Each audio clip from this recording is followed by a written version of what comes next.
Hello and welcome to Comic Cuts, the panel show. I'm Kev F Sutherland, the bloke who writes and draws comics for Beano and Marvel and now adapts Shakespeare into graphic novels for kids and also has a hand in the Scottish Falsetto sock puppet theatre. And this is your favourite podcast, which has an occasionally remote connection to comics. Don't worry if you don't know or care anything about comics half the time. Neither do my guests, and it doesn't hurt.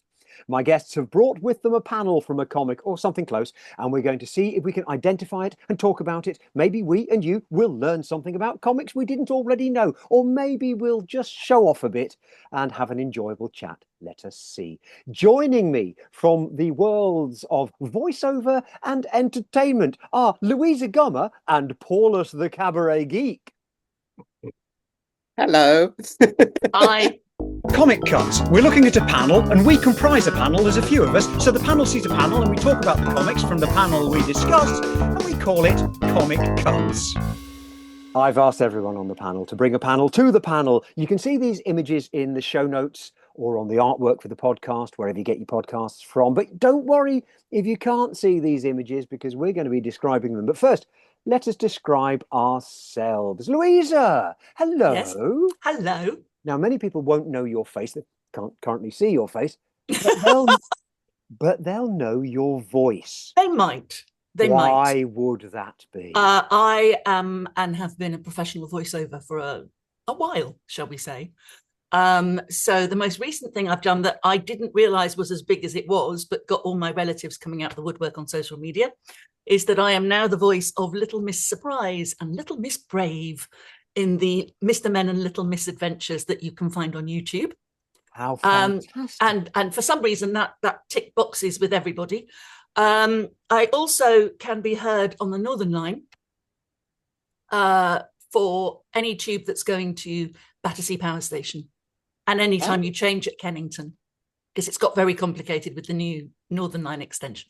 This is fantastic. Paulus. And everywhere else, in MRI scanners, in planes, in thousands of corporates, documentaries, everything and anything.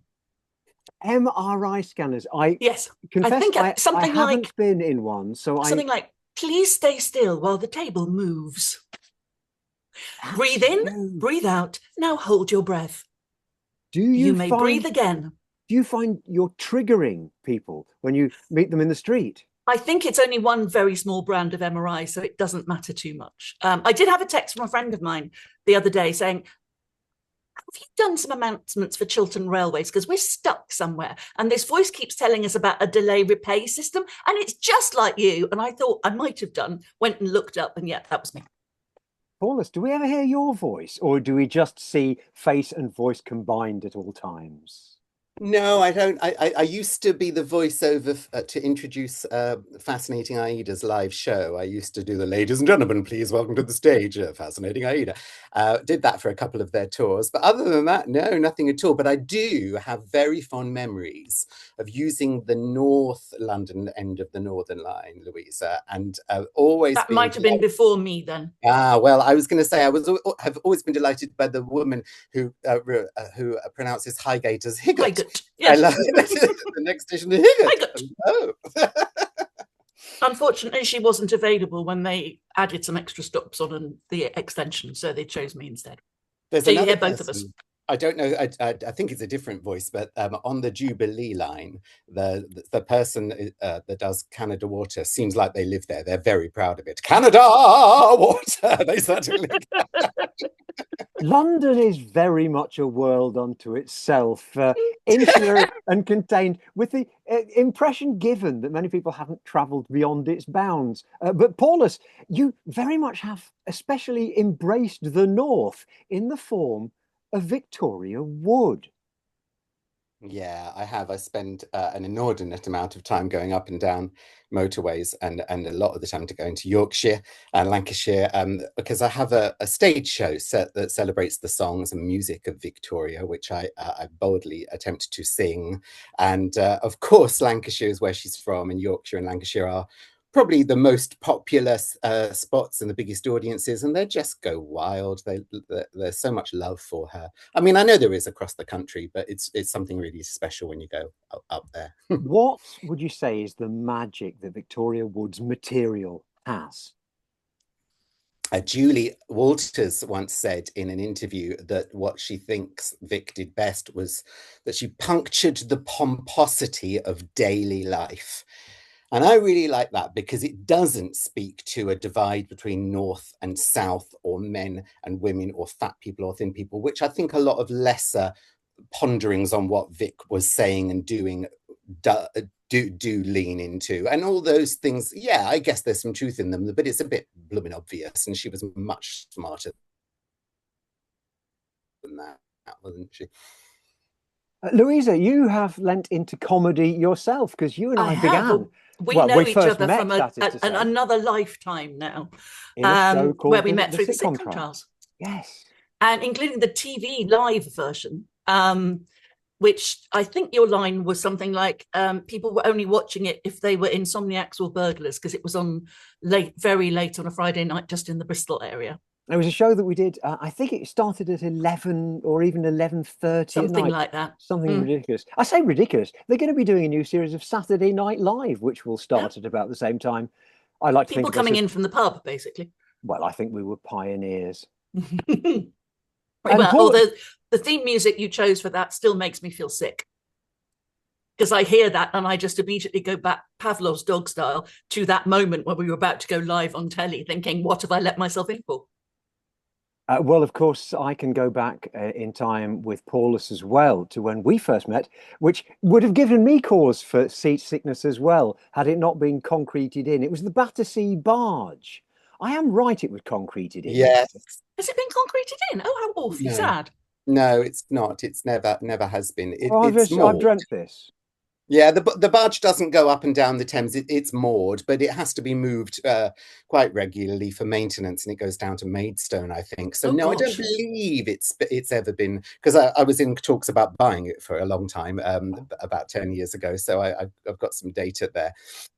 But we were indeed doing cabarets, probably nearly 20 years ago now, when I first started. Which is about the same length of time our live TV was on.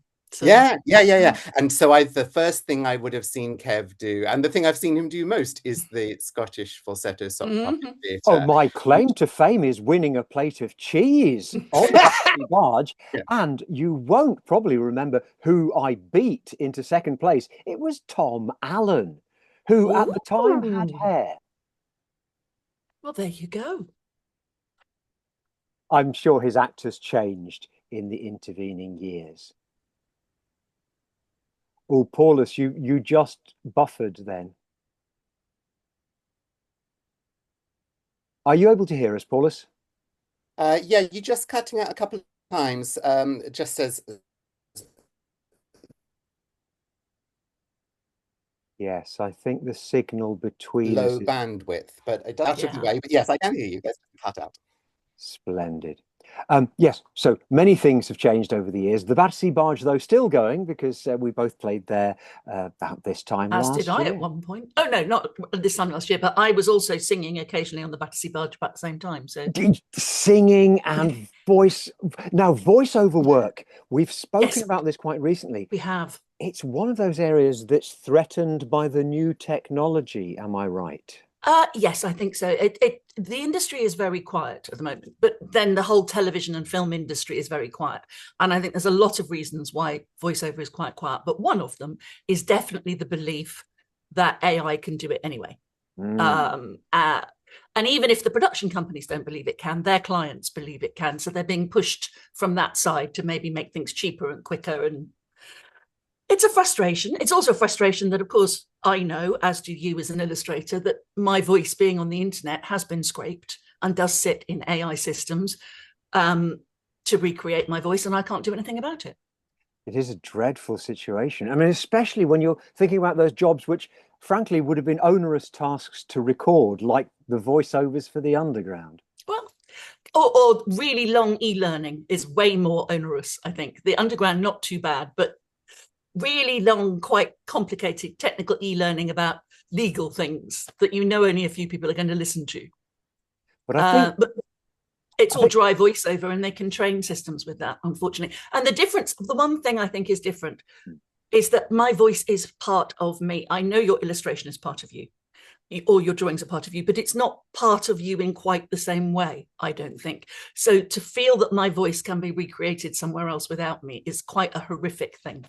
Oh, yes. The fact that you'll be hearing a voice and saying, that's me, but I never said those words. Oh, hello. Everybody's buffering now. It's not just me, is it? No, Louisa just froze as well. Yes, I did too. Sorry. I could possibly have said something riveting.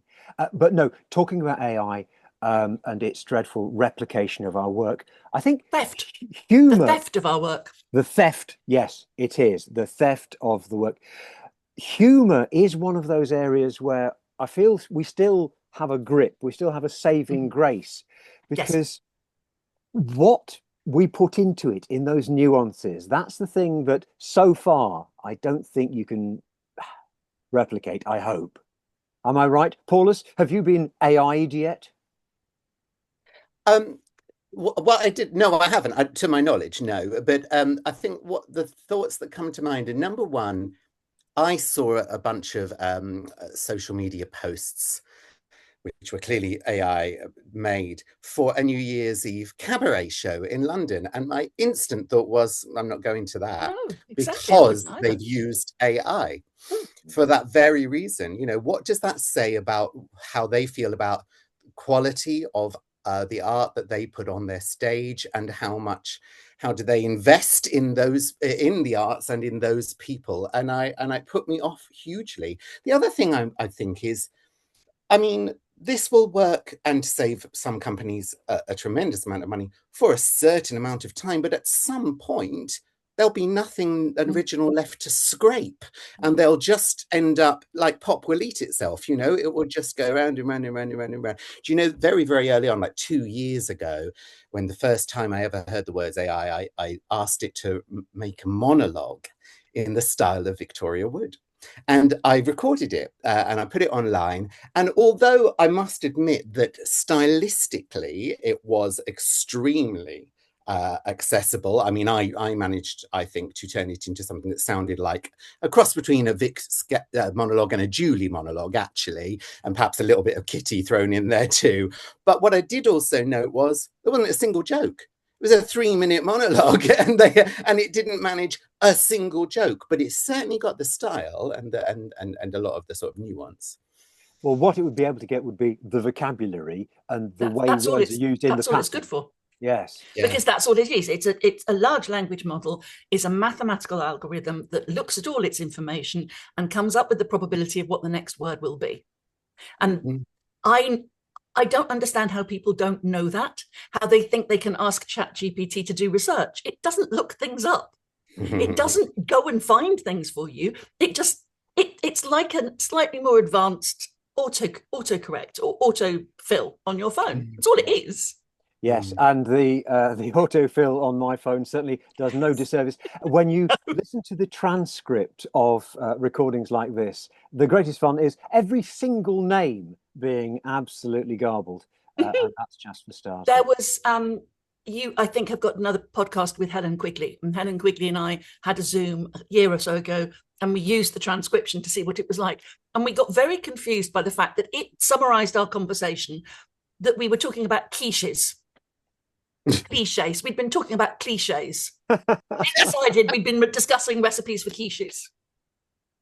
So, I like the idea of a cliche Lorraine. Yes, exactly. Do you know, there may be a punchline and a joke somewhere. Yeah, there is. Why, I think I was watching that on ITV just this morning.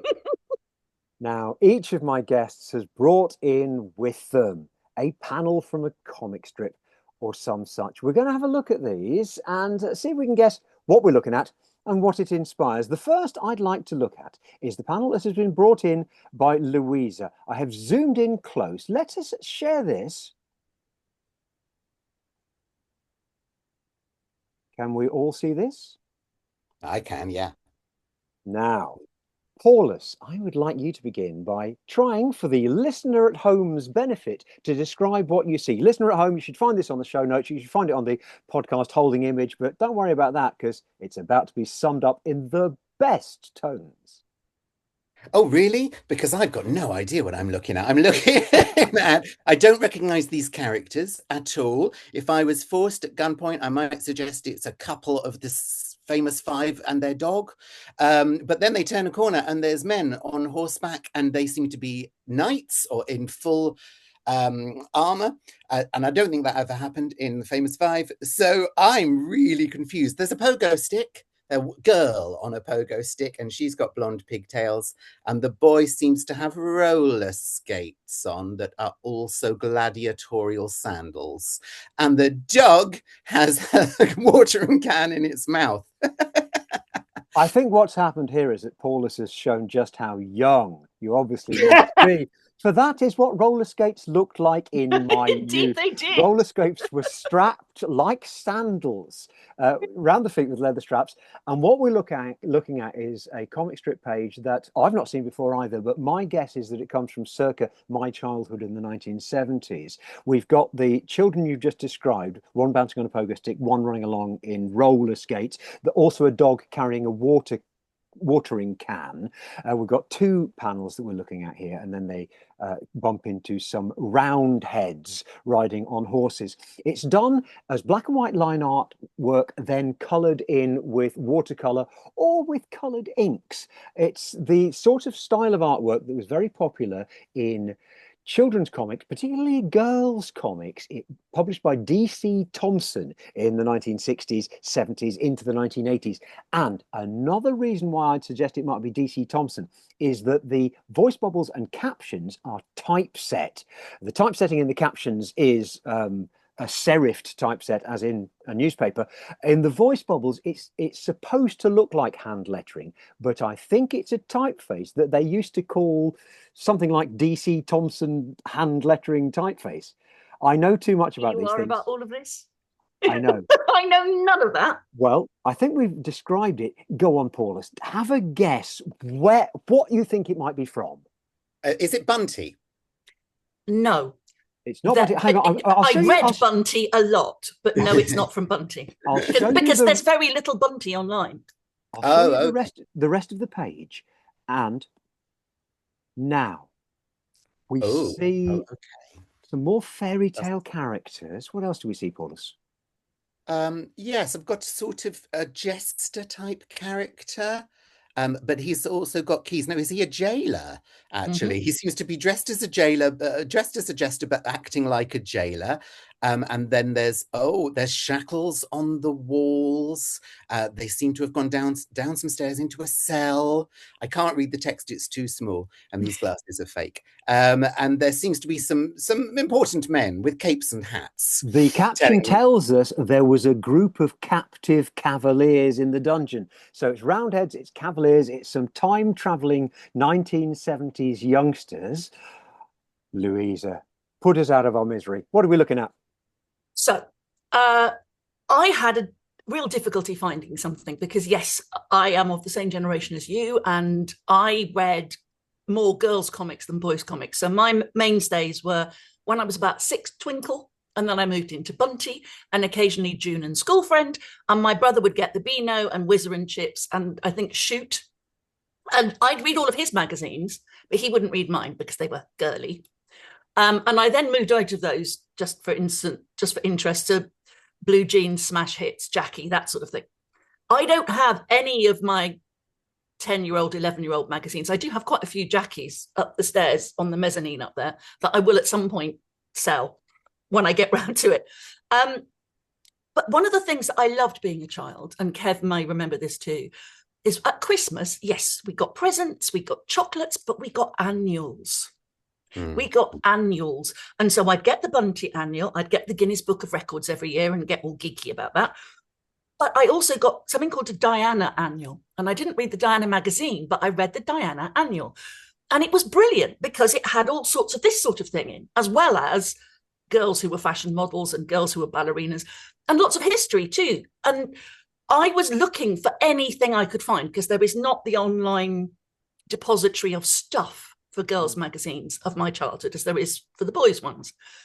And I flicked through this online, some of the pictures they'd taken to show what it contained. And I suddenly flashed back to distinctly remembering this particular annual, mainly because there's an article about the Tichborne Dole in it. And there's a whole page on the Tichborne Dole. Very educational, girls' magazines were. The Tichborne Dole was somebody's, I'm having to remember it now because I didn't actually read it all in its entirety. I just got very excited at going, oh, I remember this. The Tichborne Dole was an inheritance that was left to the son who vanished, basically, 200, 300 years ago. And then a pretender turned up claiming to be the Tichborne Dole heir. And there was all sorts of Tichborne Dole. Yes. That's the phrase I remember. But the story was from the perspective of the mother who died, and how therefore that child was apparently lost. So it was given from the female perspective, and I thought it was interesting because, of course, there was the whole Anastasia story at the same time, in my head anyway, about people trying to prove who they were or were not, and the Tichborne claimant was proven to not be the real person, so he didn't get the money. So I saw that, and then I saw this and thought, oh no, I remember this one too. So I thought this was more confusing and more interesting, and this is from time travel. The Diana and so Annual. The Diana Annual, 1971. And the artist is Jose Ortiz. Oh, you won't believe me, but that was one of the two names I was going to say out loud as a guess. Jose Ortiz or another fellow called Jim Baker. Lies. It's all lies. Jose Ortiz was one of the Spanish school of artists. They used to send over to the studio in Barcelona to employ these artists because essentially the Spaniards were cheaper than British I'm going artists. to put my reading glasses on now because I need to read something from here. So I've looked up who all the artists are in the 1971 annual, and quite a few of them are Spanish. Agustin Navarro, Jesus Redondo, Jose Gonzalez, Jose Ortiz, Luis Bermejo, and then some people who are not Spanish. The Redondos, there were a couple of them, and Luis Bermejo and Jose Ortiz all went on to work in 2000 AD comics. Oh, okay. They were employed a lot by IPC Comics in the 1970s because of the cost of them, and also because of the reliability. The Barcelona studio were really, really fast, and their draftsmanship, as you can see, was always top notch. It was such good quality work. So wonderful, wonderful. This is from a strip called The Swish with an SH, Family Robinson. And they're on holiday in Wales, these family, and the two kids are making such noise that it turns out that they wake up Merlin, who is slumbering under a mountain somewhere, and in his frustration he sends them back 300 years to the Roundheads and Cavaliers. So we're on page 2 of this story, and they're completely confused about where they are. And at the time I was into Time Slip and various Tomorrow People and all of those things that were sci-fi, which I still am now, and so I loved this. It was very much my sort of thing. Very much the voyage of adventures that kids' comics took you on. Not long ago, well, maybe 15 years ago, The Guardian reprinted some old comics, things like Roy of the Rovers and Bunty and the Dandy. And far and away, it was Bunty that had the better, more imaginative stories. Roy of the absolutely Rovers, did. Particularly prosaic. And yes, it would cover such wide range. Which I guess is reflected nowadays in the breadth of young adult and literature for younger readers too. Not quite so much dystopia in those days, I think, than we have now, perhaps. I can't remember anything particularly sort of futuristic hellhole type stuff.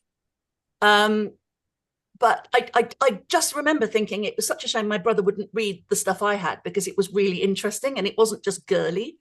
And it's such a shame now that it doesn't exist in the same way because the stuff was great. It is surprising that it doesn't. I think the reading of comics fell out of fashion. We're lucky that the reading of actual proper books carried on. And a lot of the slightly older female readers that I meet in schools read manga now. And I think never done that.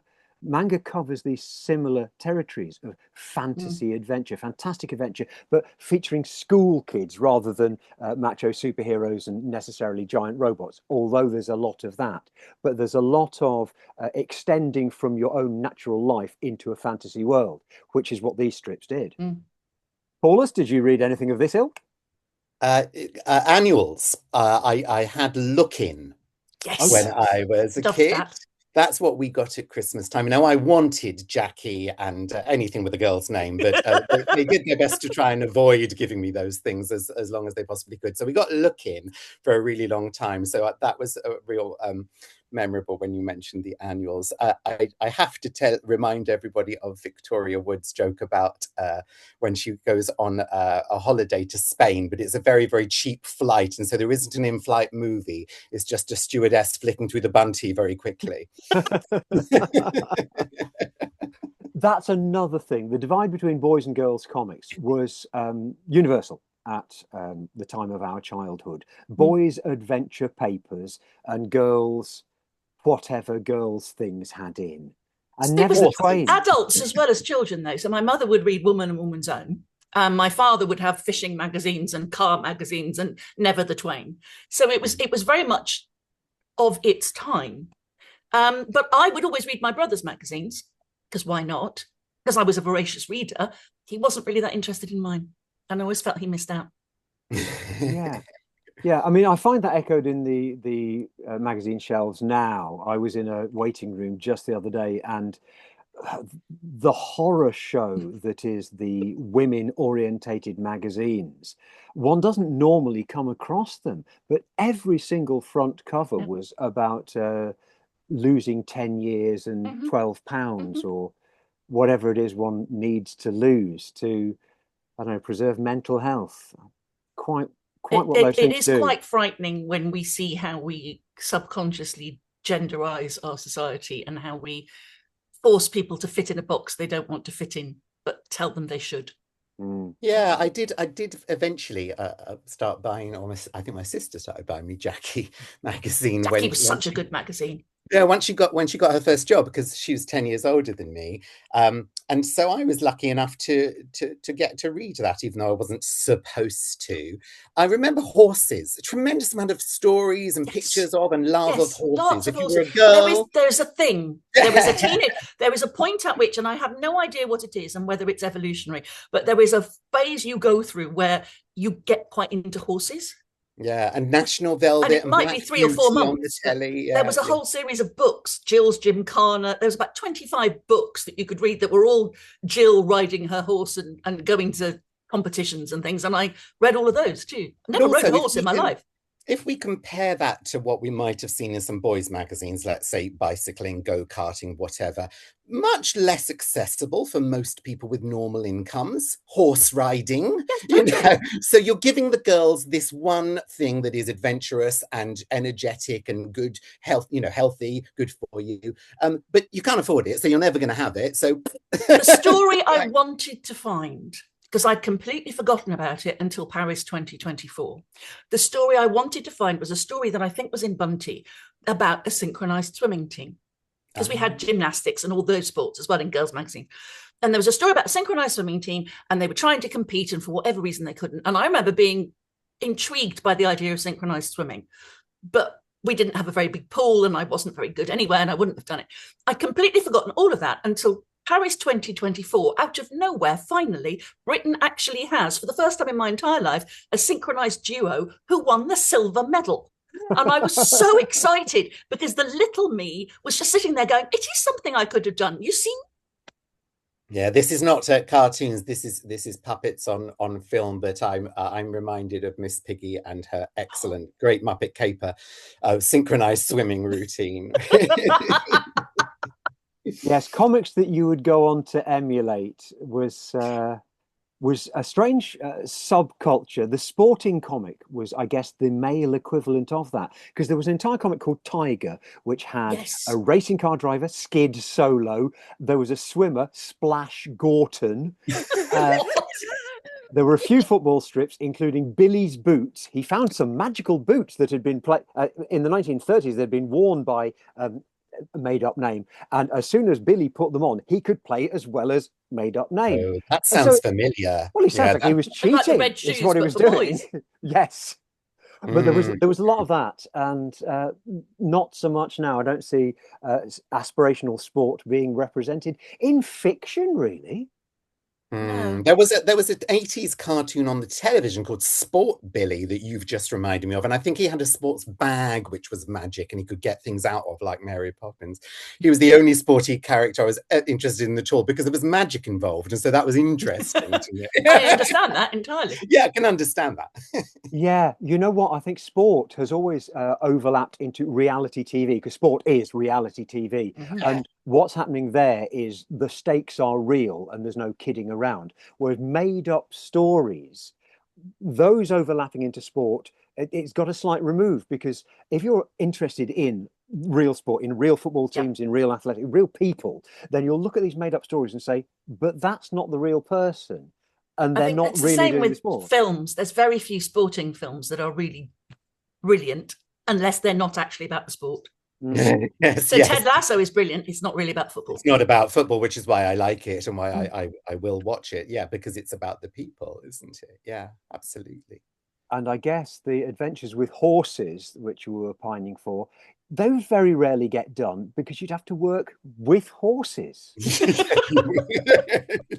Yeah, absolutely. I remember reading an interview quite recently about the making of a Wolf Hall, and the creators were saying, "Oh no, I mean it's just a few years later, and we wouldn't get the funding for that." And so for the sequel, Fire and Ice, I think it's called, or something, they had to cut all the outdoor scenes. They had to cut loads of scenes which had horse races and horses involved. And basically, the second series of Wolf Hall, the sequel, it became a chamber piece. Everything was indoors.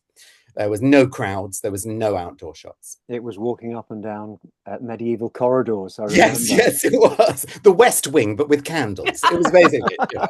Sorry, this isn't about cartoons. I beg your pardon. That's quite all right. We have just been looking at a page from the Diana Annual 1971, drawn, and I genuinely was going to guess this. So sorry, I ruined your thunder. By Jose Ortiz.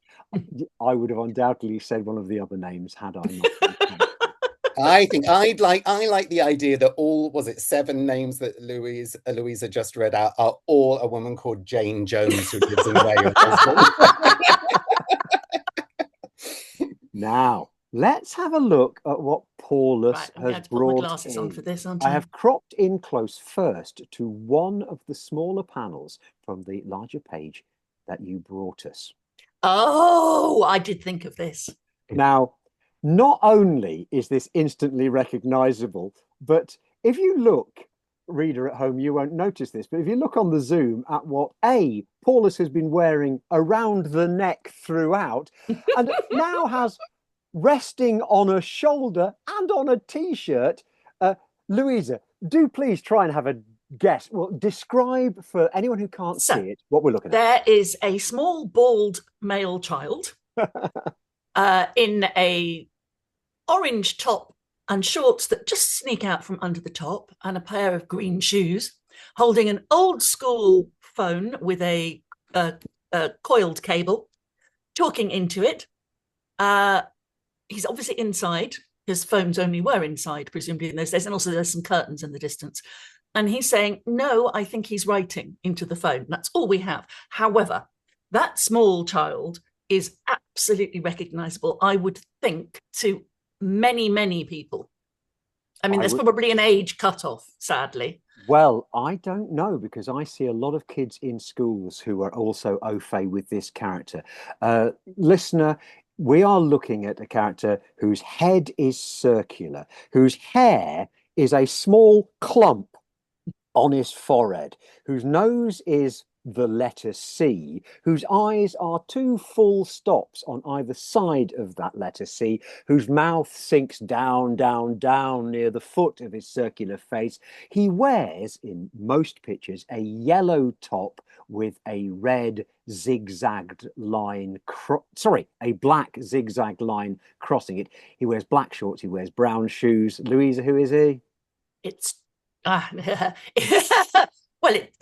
in my head, he's called Charlie. You're going to tell me he's not called that at all now, aren't you? Oh, no, he's definitely called Charlie Good, Brown. thank you. We're Charlie looking at Brown. Charlie Brown from Peanuts. From Peanuts, and we're which going to... always confused me because I didn't know who Peanuts was. Well, No, I know, it's very strange. Paulus is To going me, it was just the Snoopy stuff. tell us more in a moment. We're going to pull back and see the particular page that we've shared. That was one of the frames of it. The second frame features Louisa. Snoopy typing on the top of his kennel with some clouds in the background, writing a letter that starts, "Dear friends." And then we read the rest of that letter that is being written. It says, "Dear friends, I have been fortunate." Oh no, why should I read this? I'm not the voiceover artist. Louisa, what's it say? "Dear friends, I have been fortunate to draw Charlie Brown and his friends for almost 50 years. It has been the fulfillment of my childhood ambition. Unfortunately, I'm no longer able to maintain the schedule demanded by a daily comic strip. My family does not wish Peanuts to be continued by anyone else. Therefore, I am announcing my retirement. I have been grateful over the years for the loyalty of our editors and the wonderful support and love expressed to me by fans of the comic strip. Charlie Brown, Snoopy, Linus, Lucy, how can I ever forget them?" And it's signed, it appears to say Charleston Barkley. I was thinking it said Elizabeth Umbridge, but hey, whatever it says. Well, I should have said William Ludwig, and I know what it is. it should say Charles M. Schultz, but Paulus, do please fill us in on exactly what we're looking at.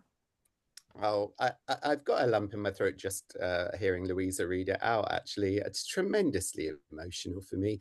I believe this was published in the UK on the 13th of February 2000, so 26 years ago now, or maybe 2001. But I got it and read it in a paper the next day, so February the 14th. This is the final strip. This is the goodbye of my entire childhood and these characters who I adore so much. And what I remember very, very vividly is sitting in a cafe, reading the newspaper and reading this on Valentine's Day, the day after it was published, and crying, and people around me clearly all thinking I'd been stood up on Valentine's Day and having no idea why I was sobbing like a baby. The thing about Snoopy and Charlie Brown, and I completely agree, Louisa, Peanuts, never explained, never made any sense, just confusing, really. It's like the franchise has three different names, isn't it? The Snoopy, the Peanuts, and the Charlie Brown. I think one thing I remember very clearly about reading Charlie Brown and Snoopy when I was young is how many things it taught me. And I don't think there'll be anybody listening to this that thinks that comics are pointless, because otherwise they wouldn't have tuned in. But if, there are parents or people out there that think that comics are pointless or frivolous, or you should be reading a book instead, I wonder if you two would agree with me. The amount of answers I get right in a pub quiz that come from having read a Peanuts comic is astonishing to me, and it endures to this day, and I'm 50 now. The thing for me is that they're tiny little clumps of empathy. Yeah. As a teenager, I used to get the books. I still have them here, the Peanuts collections. And I used to get other cartoons as well, like BC, which was about cavemen, and Wizard of Id. Oh, yeah. Those had more recognizable jokes with laughs in that I would get. And with Peanuts, I was often wondering, oh, why is that supposed to be funny?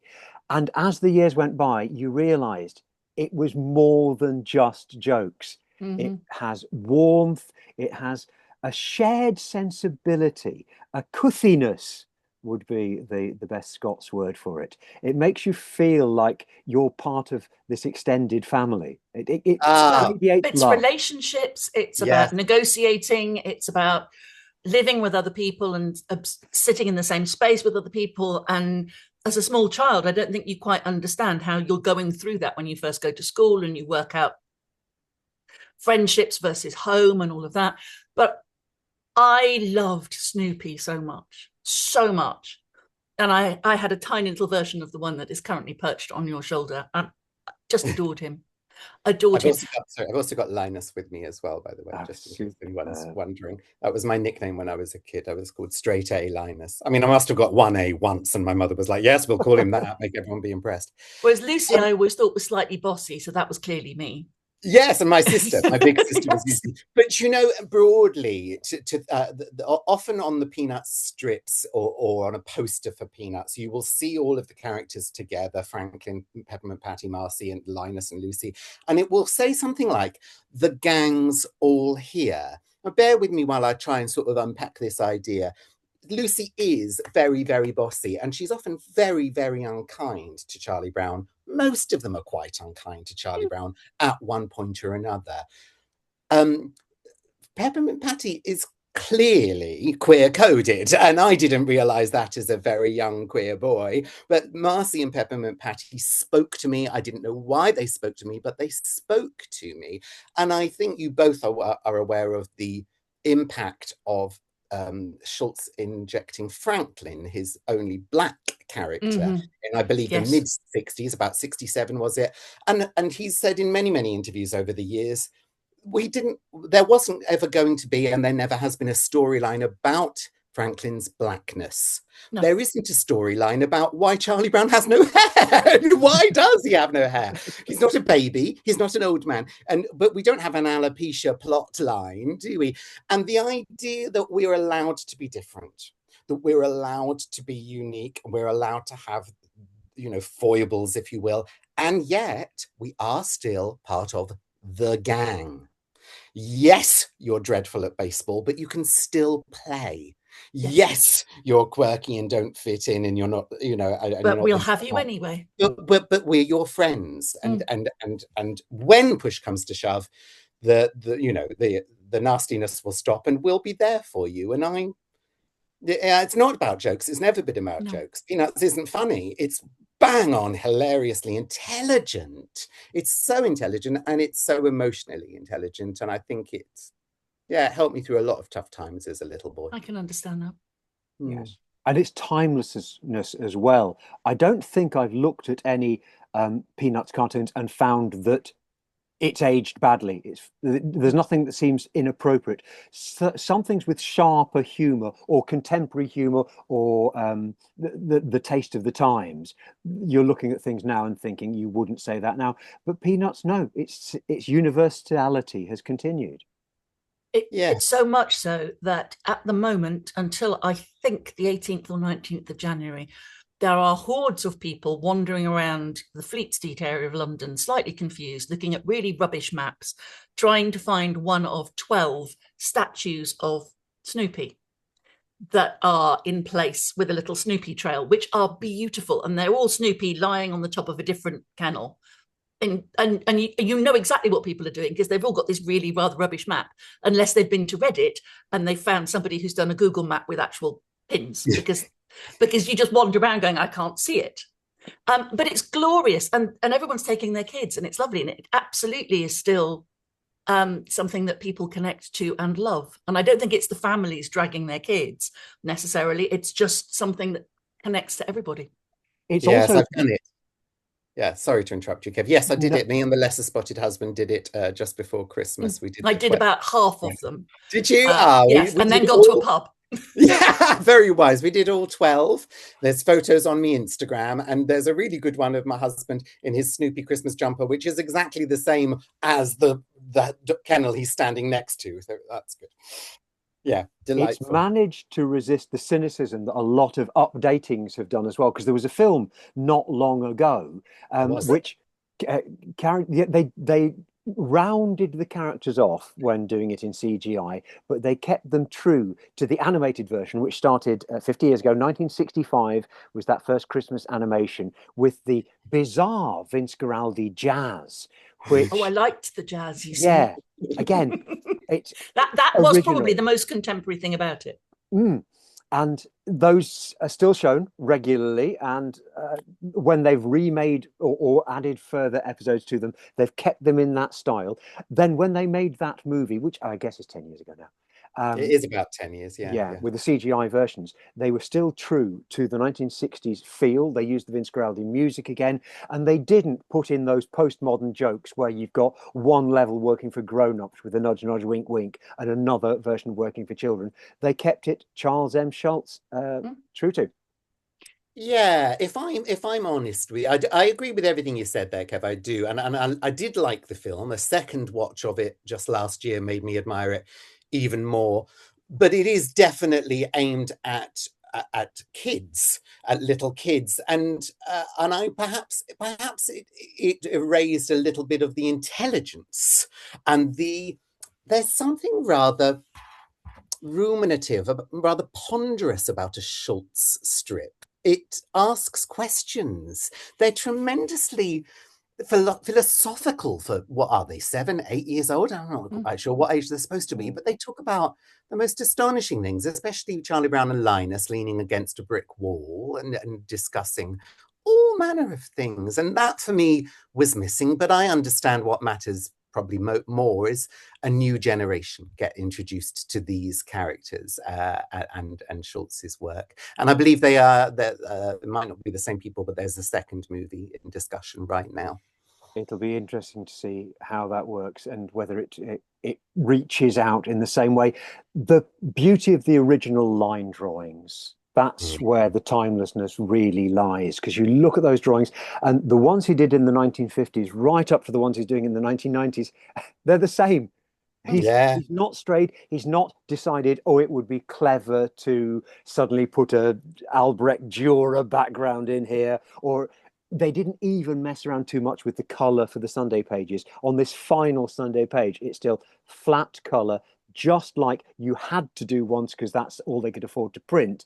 By the 2000s, this could have been all singing, all dancing Photoshop, but it wouldn't have been Peanuts. It wouldn't have been Snoopy. It wouldn't have been Charlie Brown.